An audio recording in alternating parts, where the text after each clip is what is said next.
Nine-handed is running and chips are flying at Orange City Racing and Card Club. Hello world, and we are back. My name's Kyle Fischl, and this is going to be episode 50 of my poker vlog. Nine-handed poker is resuming at Orange City Racing and Card Club. It is the only place currently in the state of Florida and even the nation that has nine-handed poker going. At 10 o'clock, they opened the doors. By noon, they had 3 full 2-5 tables going and 3 1-2 tables going. So people are willing to play. If you would like more information about the safety precautions that are associated with the reopening of poker, please check out my last video, link in the description. Additionally, I recently appeared on the Rake poker podcast from Jamie Kerstetter and Marley Cordero, where I also talk about the atmosphere and the safety precautions associated with live poker resuming. Link for that video is also in the description. But without further ado, we will get right into some poker hands because I have several that are quite interesting. First hand of note. Through some standard poker play, making some hands and whatnot, I build my initial $800 starting stack to about $1,300 before a middle position player raises to $20. There is one caller and I am on the button with pocket kings. Never gonna just call this. I want to size up a bit, but not too much where everyone leaves. I do want some action. So I raise to $65. It folds all the way to the pre-flop aggressor, who thinks for quite a while. I can see the wheels are turning, and he's the type of player who will throw the money in there quite light if he senses weakness. So he eventually does choose on a all-in move. The middle position limper folds, and I snap jam all in, and hear a very discernible whoops under my opponent's breath when that happens. So I'm feeling pretty good about my hand. We have some live video of this. I take care of it, right? I always lose to this hand. Are we allowed to root for people? You want a partner? Good luck, Mike. We can see what the nickname is on the blog, you know. Cause you had a bad day. Yeah. Oh on the turn again. Yeah. Oh, rub it in. Overkill.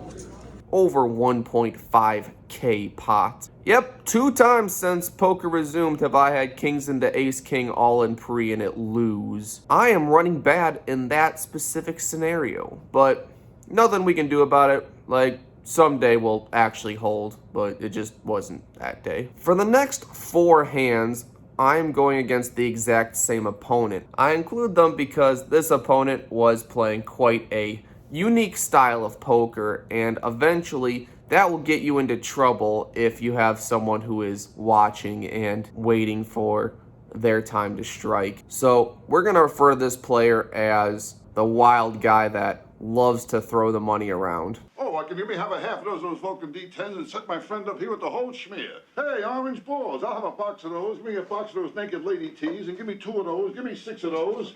Early position player makes it $20. There's one caller to me in middle position, and I have 6-8 of hearts, a hand that I'm willing to defend, especially I didn't wait 2 months to play a 9-handed game to fold a suited gapper, so we're gonna call that. The button, who is the wild player, decides he's gonna call as well, and we're going 4 ways to a flop, which comes 6, 6, 4, 2 spades. So we flop very, very good. The pre-flop aggressor checks, middle position player checks. It's on to me. I want to just bet a small amount, as I should always have the best hand here and can get value from flush draws as well as some 4s. And in this game, people will even peel with just 2 random overcards and be almost drawing dead if that's their holding. So I size down a bit. I bet $30. Well, the button raises to $100 and it folds back to me. I don't really give him credit for a hand, really. He could have a lot of draws here, and a 6 is just way too strong to even think about folding right now. So I'm going to call this bet. The turn is the king of diamonds. And now my opponent just grabs a stack of green chips and just throws them in there. Less than a second, no counting, no anything. And the bet is to the tune of $400. overbets the pot. I think about this for probably 45-50 seconds. My thinking at the time is that he could have pocket fours and just try to play a spazzy style. I've never seen him get out of line before, so he could have a hand that's pretty strong. Maybe ace king of spades is a hand that I can beat, but realistically, I just really assume that he has some kind of six. I have no kicker, and I think that a six who's afraid of a flush draw or straight draw is willing to just protect it in this manner. So that's my thing at the time, so I actually show a six as I fold, and my opponent then snap shows Jack 5 of spades. Hi, Bushwood. Not too certain about the continuation. The raise makes sense, you know, you're going to see where you're at, but I don't know if the king is that go card for you, but he got me to fold a pretty strong hand. But we'll remember that for next time. Next interesting hand. I am in early position with pocket fives. In a straddled pot, I raise to $40. One player calls, the player from the last hand calls, and one of the blinds calls as well. So we're going three ways to a flop, which comes 4, 6, 7, all hearts. That's a pretty good board for me. Wish I had a heart, but not particularly bad. When it checks to me, I think that I can rep all ace X of hearts. I can rep ace king 1 heart. I have all the over pairs, so like 10s with a heart. There's so many hands that I could literally have that are the best hand on most runouts and should connect better with this board than my opponents. Additionally, I don't really want to play passive against the wild player who's done that just grab and throw against so many people so many times. I don't want to give him the opportunity to blow me off a hand when, if he doesn't have a heart, he's probably just going to fold. So I bet $100 kind of as a just blocker and protection bet, and it does not work as I get a quick all-in.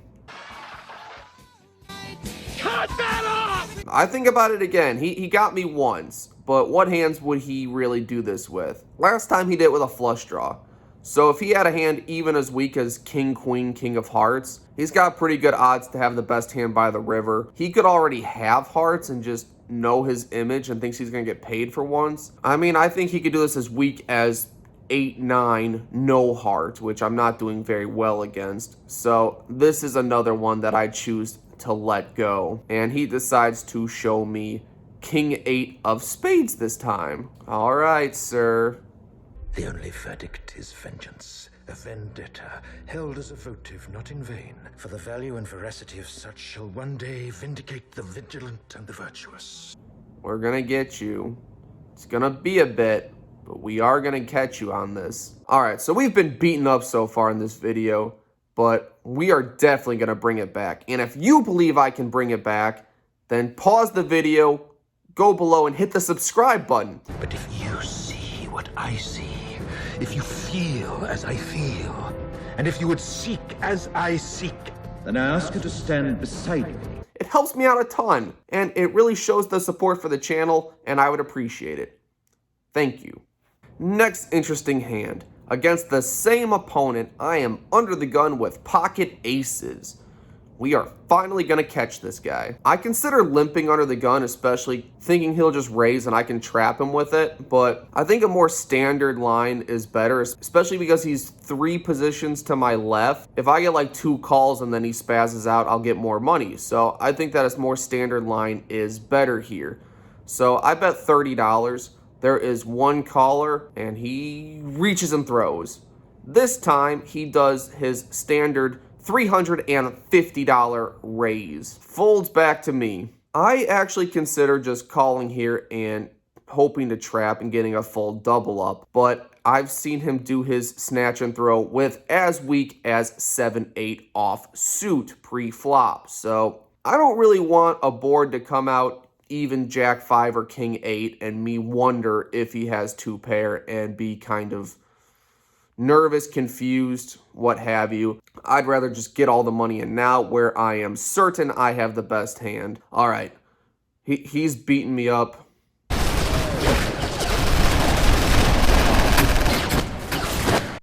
He's taking the breath out of me.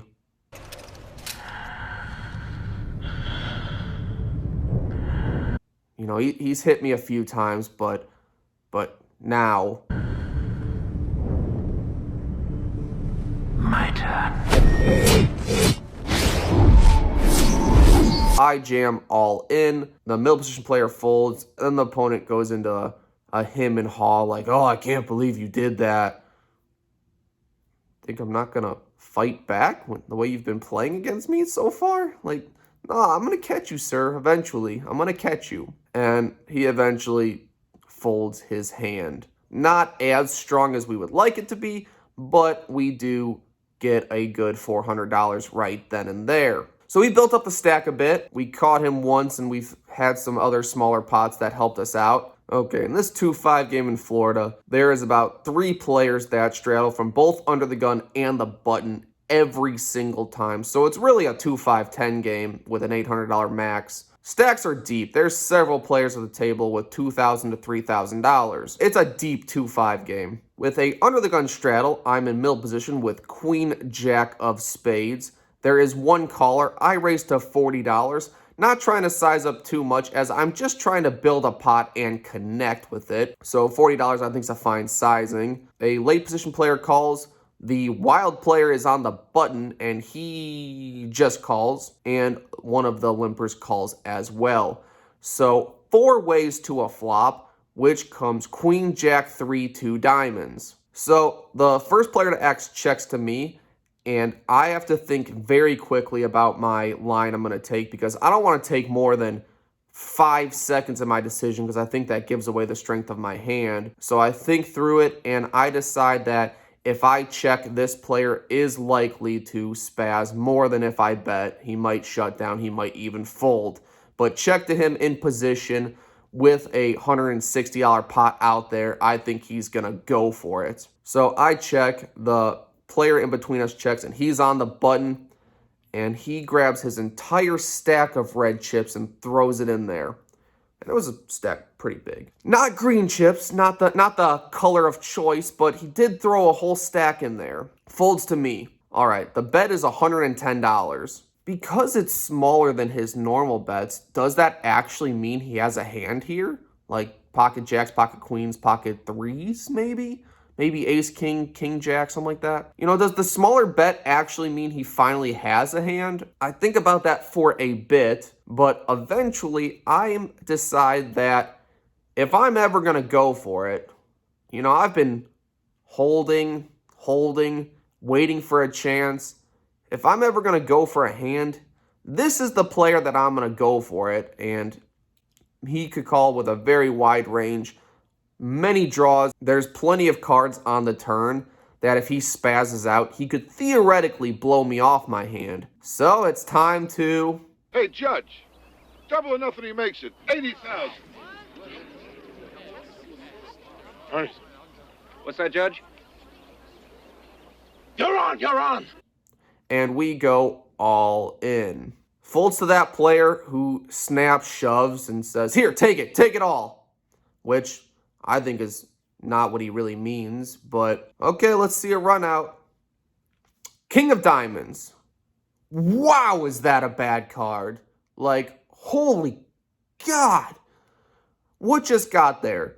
Ace 10, King Queen, King Jack, any 2 diamonds, Ace X of diamonds, 9 10, pocket kings. Like 80% of the hands I think that he would call with that I'm actually beating just got there with that card. I'm sick at seeing it, like disgusted. But the river bails me out with a jack, and now I feel much better. But he actually only has ace queen. So we finally caught the guy. Set him up, baited him, picked the right opponent, and exploited a wild tendency to build a pretty phenomenal stack so far. Like that, it's quite substantial amount of money. People in Florida, they know how to throw the money around, so quite fortunate to be on the positive end of that one. Final hand of note. There is a button straddle. It folds to the under the gun player who calls. I'm under the gun +1. I raise to 40. It folds all the way to the button straddler who calls. So 3 ways to a flop, which comes jack 6 2 spades. So pretty phenomenal board for me. I should have the best hand nearly always. When the under the gun player checks, I think I can size up and protect my hand against spades, as well as I think weaker jacks like queen jack, jack 10 can also call a sizable bet at least one time. So I'm going to bet $75. The button calls and the under the gun player calls as well. I'm much less confident about my hand, and there's many turn cards where I'm just going to shut down and go into check call mode, but a deuce is not one of them. That is a very good card for me. If someone happens to have 4-5 or a random, nearly unbelievable two-pair combination, you know, they got me. Good job. When the under the gun player checks to me, I'm going to size up again as the pot's relatively big and I would rather just take it down right now. So I bet $225. The button player calls and the under the gun player calls as well. Boy, do I not want to see a spade on this river card. Well, the river is the 10 of hearts. So it's actually an okay card, I think. Jack 10 does get there, but besides that, nothing else got there. So if any player decides to lead out here, I'm probably just going to call and lose if they have exactly Jack 10 or 4-5, but win against all other missed hands. Under the gun player checks. I choose to check. The button has about $250 in his stack. I'm 100% going to call it off if he throws it in there. He stacks it all up into one pile and then taps the table twice. I have a jack. And the under the gun player immediately pulls out his cards and throws them down and has Jack 4. Definitely got my heart rate up a little bit with that action, as it, you know, was a relatively big pot. And the button had ace queen of spades. I faded the literal world on that river card. Any ace, queen, spade, 4, 5. Faded a lot of them, but I'm quite happy that one came out my way when I couldn't even just fade an ace early on in the session. So maybe I was getting a little equal variance there. So 9-handed poker, wonderful time, wonderful day. It is great to be back. We are into the game for $1,200 as we had to add on a bit after that ace king versus king's hand, but we are out of the game for $39.38, which comes to a total of $391 per hour and 78 big blinds an hour. So if you're missing live poker and you want to play a 9-handed game, you should come to Orange City. Chips are flying over here. If you've watched all the way to this point, I appreciate it. Thank you for watching. Please consider subscribing. It helps out the channel a ton. I would appreciate it. And there will be more to come next week. Thank you.